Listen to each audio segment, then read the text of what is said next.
nesses 30 anos, vamos citar os últimos 30 anos que você está na ativa como jogador de primeira linha e agora como treinador. Eu tenho uma teoria de que o futebol brasileiro decaiu, não só pela perda de 5 Copas do Mundo e outros fracassos, mas o nível técnico dos jogadores diminuiu muito. Seria a quantidade de craques que diminuiu ou a nova forma de fazer futebol, de formação, de ideia tática? Os jogadores ficaram muito reféns de planos de jogo.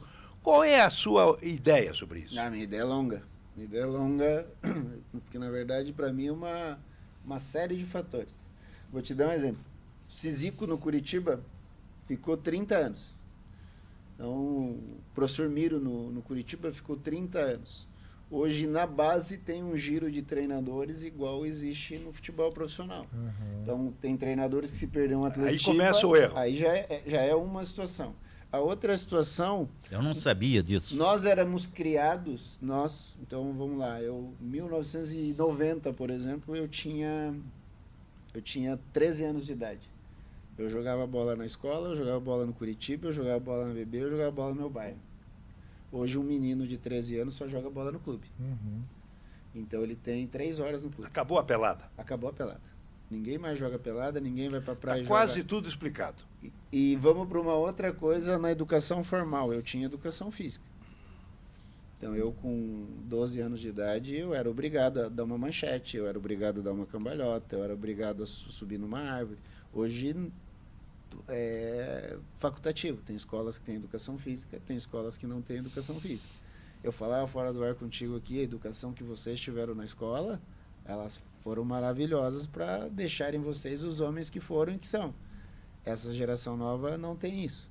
Tem um negócio que eu chamo de horas bola, que é o tanto de horas que você está em contato com o futebol, ou com a bola, ou com o vôlei, ou com qualquer outra coisa, esses meninos não têm. Então eles estão no eletrônico, ou no celular, Sim. ou na televisão. A questão do videogame hoje, ela te traz para uma realidade que você está jogando videogame aqui contra alguém lá em Manaus, contra um outro alguém lá no Japão, e esses dois alguém você nem sabe quem são, mas você está interagindo com as pessoas. Interessante. Então é uma sociedade que tem hoje. E uma outra coisa é o seguinte, eu queria jogar no Coxa. Paulo Rink era meu adversário na quadra, ele queria jogar no Atlético. O Perdigão era meu adversário, ele queria jogar no Paraná Clube. O menino era do Rio, queria jogar no Flamengo. Hoje os caras querem jogar na Europa. E não existia esse mercado, né? Não existia número de estrangeiros para jogar na Europa. Com a Lei Bosman acabou, todo mundo joga. Você não ia para o mercado asiático. Hoje, se você abrir o computador, você vê a lista, tem jogador na Indonésia. Hoje era no Saudita, né?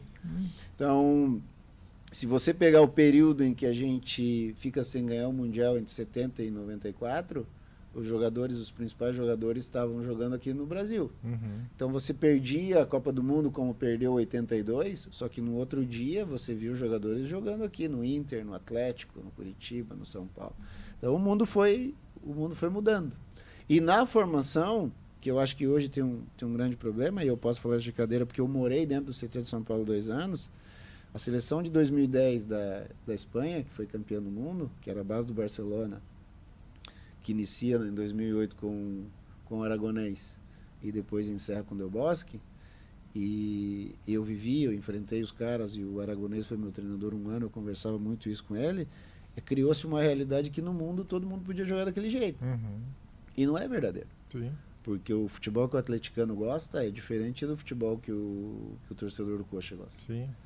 Assim, do Couto Pereira na arena não deve dar 3 quilômetros de distância. Sim. O sentimento de um atleticano, eles vivenciaram a década de 70, apanharam 10 anos do Curitiba. É diferente de um sentimento de um atleticano que nos últimos anos tem ganho.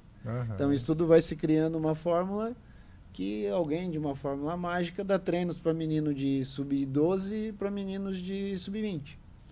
E a última, para mim, que para mim é uma das coisas que é o principal, quando você está na educação formal, um menino de 5º ano não tem matéria do 9º ano. E hoje você vai no futebol, às vezes você vê um treino de sub-12, sub-13, que é dado para um treino de sub-20. Se você trouxer para a educação formal, o menino não tem cognitivo, o menino não tem musculatura, o menino não tem preparo para estar desenvolvendo daquela forma.